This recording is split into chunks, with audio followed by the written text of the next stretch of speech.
बिहार में सियासत का सबसे बड़ा संग्राम शुरू हो चुका है। 6 नवंबर 2025 को होगा पहले चरण का मतदान। 38 सीटों पर जनता अपना हक जताएगी। कुल 94 लाख से ज्यादा मतदाता तय करेंगे 532 उम्मीदवारों की किस्मत। इनमें से कई बड़े नाम हैं, तेजस्वी यादव, सम्राट चौधरी, विजय सिन्हा, जयंत राज और कई दिग्गज नेता जिनका भविष्य अब जनता के बटन पर टिका है। मतदान से ठीक पहले का दिन समझिए पोस्टर, नारों और सोशल मीडिया पर वार का दिन। तेजस्वी यादव ने दिन भर जुबानी हमले किए। क्या बिहार में लल्लन के बाप का राज है? उनका वीडियो सोशल मीडिया पर छा गया। दूसरी तरफ सीएम योगी आदित्यनाथ ने पटना की रैली में किया सीधा वार। कहा, ये पप्पू, टप्पू और अप्पू की तिकड़ी बिहार को पीछे धकेलना चाहती है। अब ये तिकड़ी कौन है? ये भी बिहार की राजनीति में नया दिलचस्प मोड़ बन गया है। और इस सब के बीच पटना एयरपोर्ट पर एक और नज़ारा देखने को मिला। तेज प्रताप और तेजस्वी यादव दोनों भाई आमने सामने आए। किसी ने कहा इशारों में बात हुई, किसी ने कहा गले मिले दोनों भाई, पर सियासी मैसेज साफ था। चुनाव में आरजेडी का परिवार एकजुट दिखना चाहता है। अब सवाल है, पहले चरण में कौन बनेगा जनता का चहेता? क्या महागठबंधन का जातीय समीकरण चलेगा या एनडीए का सुशासन नारा फिर से कमाल करेगा?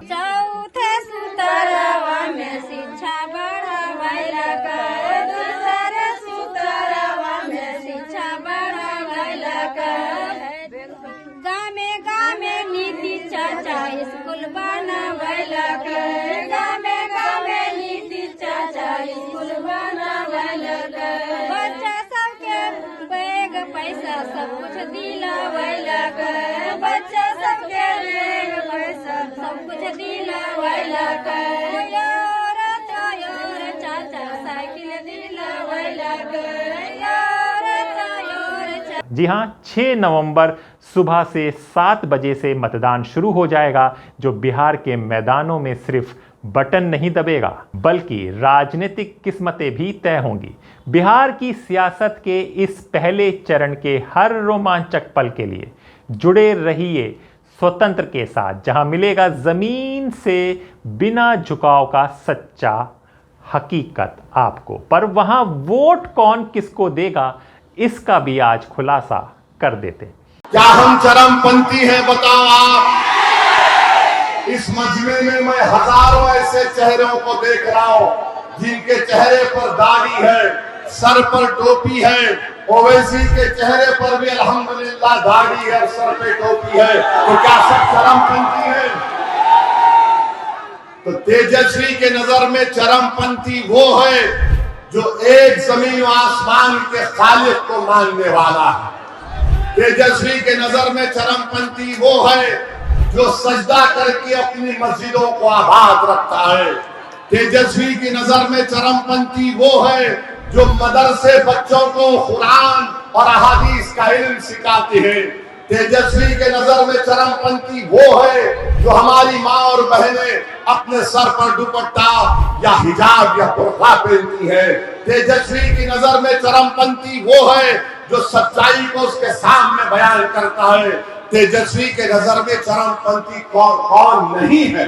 कौन नहीं है? वो है जो उसके बाप के सामने आकर सर झुकाए। बिहार भारत की राजनीति की प्रयोगशाला। यहां से कभी समाजवाद निकला, कभी मंडल की लहर उठी और कभी गठबंधन की राजनीति ने पूरे देश को नया फॉर्मूला दिया। 2025 का चुनाव सिर्फ सत्ता का नहीं, ये है समाज के संतुलन, वर्गों की आवाज और जातियों के भविष्य की लड़ाई। आज द स्वतंत्र पर हम आपको दिखाएंगे कैसे एनडीए और महागठबंधन दोनों ने अपने टिकट बंटवारे से बिहार की सामाजिक तस्वीर बदल दी है। नमस्कार, मेरा नाम हैदर अब्बास नकवी है और आप लोग मुझको इस वक्त द स्वतंत्र पर देख रहे हैं। शुरुआत करते हैं बिहार के सामाजिक संतुलन से। राज्य की जातिगत सर्वे रिपोर्ट कहती है अत्यंत पिछड़ा वर्ग यानी ईबीसी 36.01%, अन्य पिछड़ा वर्ग यानी ओबीसी 27.13%, अनुसूचित जाति 19.65% और ऊंची जातियां सिर्फ 15.52%। मतलब साफ है, बिहार की राजनीति का 63% हिस्सा पिछड़े और अत्यंत पिछड़े वर्गों के हाथ में है। लेकिन अब हम उम्मीदवारों की सूची देखते हैं तो यह संतुलन पूरी तरह पलट जाता है। एनडीए ने इस बार अपनी ताकत के घोड़े पर दांव लगाया है, राजपूत, भूमियार और अत्यंत पिछड़ा वर्ग। डेटा कहता है एनडीए के टिकट वितरण में सामान्य जातियां 35.8% हैं, ओबीसी 18.5% है और ईबीसी 12.3% है, जबकि मुस्लिम उम्मीदवारों की हिस्सेदारी सिर्फ 2.1% रही। प्रधानमंत्री मोदी और मुख्यमंत्री नीतीश कुमार की जोड़ी इन वर्गों पर भरोसा कर रही है जिनसे उन्हें ऐतिहासिक समर्थन मिला है। जेडीयू ने महिला उम्मीदवारों को औसतन 12.8% और बीजेपी ने 13.8% टिकट दिए हैं। एचएएम्स यानी जितिन राम मांझी की पार्टी ने सबसे आगे निकली 33% महिला उम्मीदवारों के साथ। यानी एनडीए का फॉर्मूला स्पष्ट है, सामाजिक प्रतिनिधित्व कम लेकिन जीत का गणित पक्का। वहीं दूसरी ओर महागठबंधन ने जातीय और धार्मिक संतुलन साधने की कोशिश की है।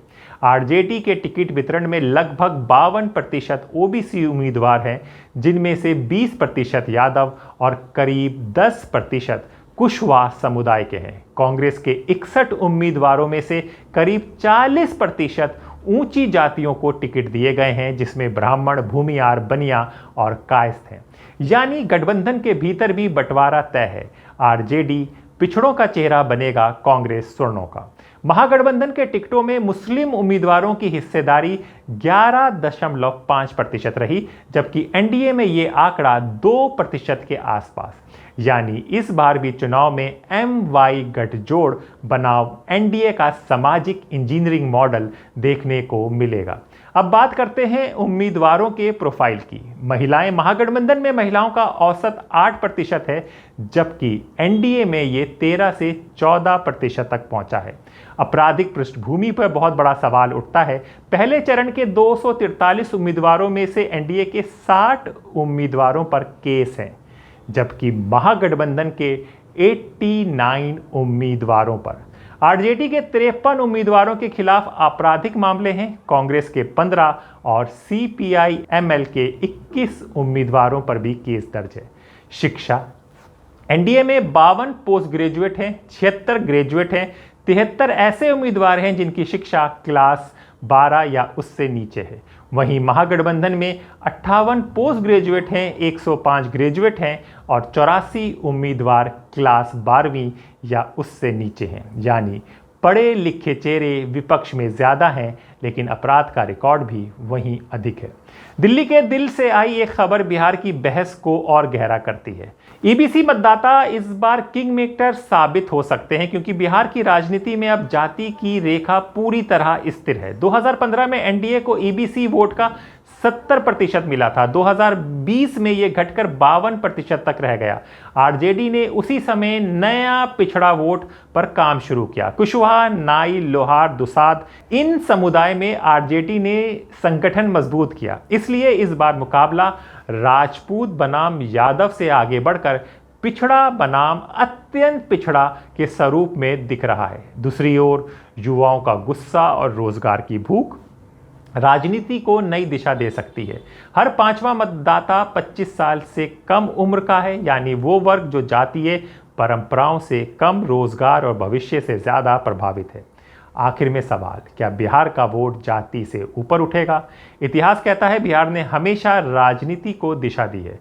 कभी लोहिया के नारे, कभी लालू के समाजवाद और कभी नीतीश के साथ निश्चय से। लेकिन 2025 का चुनाव शायद पहली बार एक नए संघर्ष का चुनाव होगा, जहां जाति और विकास दोनों आमने सामने खड़े हैं।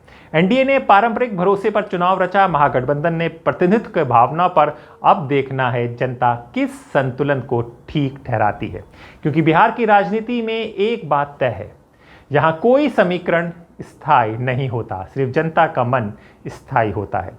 तो आप देख रहे थे द स्वतंत्र, और 6 तारीख को पहले चरण पे मतदान शुरू हो जाएगा। क्या होगा, किसके फेवर में जाएगा और किसको नुकसान होगा, सारी खबरें आपको स्वतंत्र बताएगा। तो हमें इजाज़त दीजिए, फिर होगी मुलाकात ऐसे ही किसी खबर के साथ। तब तक के लिए नमस्कार।